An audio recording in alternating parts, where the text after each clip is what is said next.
मित्रों, मृत्यु हमारे जीवन का अटल सत्य है। यानी जिसने भी इस पृथ्वी लोक पर जन्म लिया है उसे एक ना एक दिन अवश्य ही इस लोक को छोड़कर जाना पड़ेगा। भागवत गीता में श्री कृष्ण ने भी कहा है कि आत्मा एक निश्चित समय के बाद एक शरीर को त्याग कर दूसरा शरीर धारण करती है।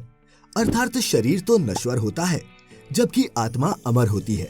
मित्रों, अब आपके मन में ये प्रश्न भी उठ रहा होगा कि अगर आत्मा अमर है तो किसी की मृत्यु या फिर शरीर के नष्ट हो जाने के बाद आत्मा का होता क्या है। तो दोस्तों, मैं आपको बता दूं कि मरने के बाद आत्मा के साथ क्या होता है। इसका वर्णन हिंदुओं के पवित्र पुराणों में से एक गरुड़ पुराण में मिलता है, जिसमें यह भी बताया गया है कि मृत्यु के कितने दिनों बाद आत्मा यमलोक पहुंचती है और रास्ते में उसे किस तरह की यातनाओं का सामना करना पड़ता है। मृत्यु के बाद एक आत्मा की यमलोक तक की यात्रा में 47 दिन लगते हैं। तो क्या होता है इन 47 दिनों में जीवात्मा के साथ, यही जानेंगे आज की इस वीडियो में। नमस्कार और द डिवाइन टेल्स पर आप सभी का एक बार फिर स्वागत है। गरुड़ पुराण में वर्णित कथा के अनुसार एक दिन भगवान विष्णु के वाहन गरुड़ उनसे पूछते हैं कि हे नारायण, मैं ये जानना चाहता हूँ कि मृत्यु के बाद आत्मा का क्या होता है और वह जीवात्मा कितने दिनों के बाद यमलोक पहुँचती है। तब श्रीहरि गरुड़ से कहते हैं, हे गरुड़, जब किसी जीव की मृत्यु होती है तब उसकी आत्मा 47 दिनों तक इधर उधर भटकने और कई यातनाओं को सहने के बाद यमलोक पहुंचती है। आगे वो ये भी कहते हैं कि जब किसी जीव की मृत्यु नजदीक आती है तो सबसे पहले उसकी आवाज जाती है और जब अंतिम समय आता है तो मरने वाले व्यक्ति को कुछ समय के लिए दिव्य दृष्टि मिलती है। इस दिव्य दृष्टि के मिलने के बाद मनुष्य सारे संसार को एक रूप में देखने लगता है। उसकी सारी इंद्रियां शिथिल हो जाती हैं। जिसके बाद मृत्यु के समय यमलोक से 2 यमदूत आते हैं। यमदूतों को देखते ही आत्मा डर से हाहा करने लगती है और शरीर से बाहर निकल जाती है।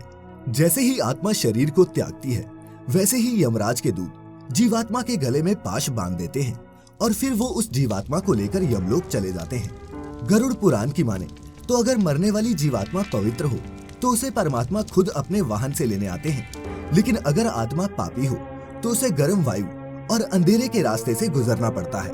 पापी आत्मा को यमलोक पहुंचने पर कई प्रकार की यातनाएं दी जाती हैं।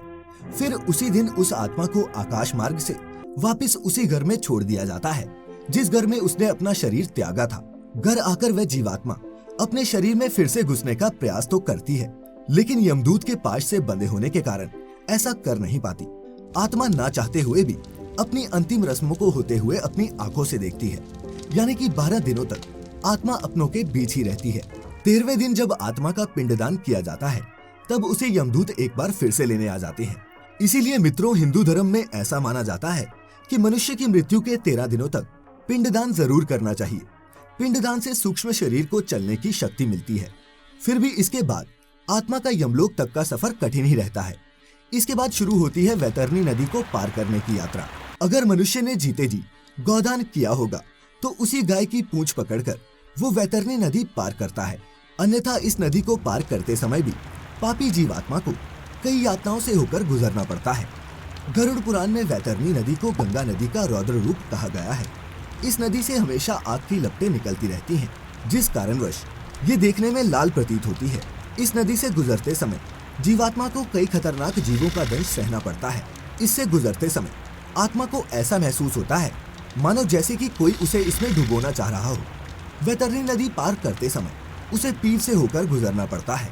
इस तरह पापी जीवात्मा को इस नदी को पार करने में 34 दिन का समय और लगता है, जिसके बाद जीवात्मा यमदूतों के साथ यमलोक पहुंच जाती है, जहां उसे उसके कर्मों के अनुसार सजा भुगतने के लिए नर्क में भेज दिया जाता है।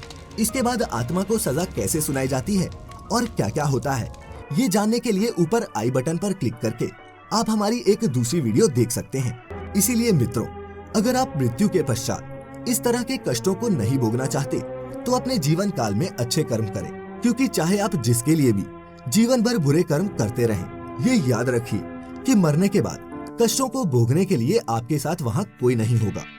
गरुड़ पुराण का आज का ये सफर फिलहाल यही खत्म होता है, लेकिन इस पुराण में जीवन और मृत्यु से जुड़ी और भी कई गूढ़ बातें बताई गई हैं, जिनके बारे में हम आपको पहले भी बताते रहे हैं और आगे भी बताते रहेंगे।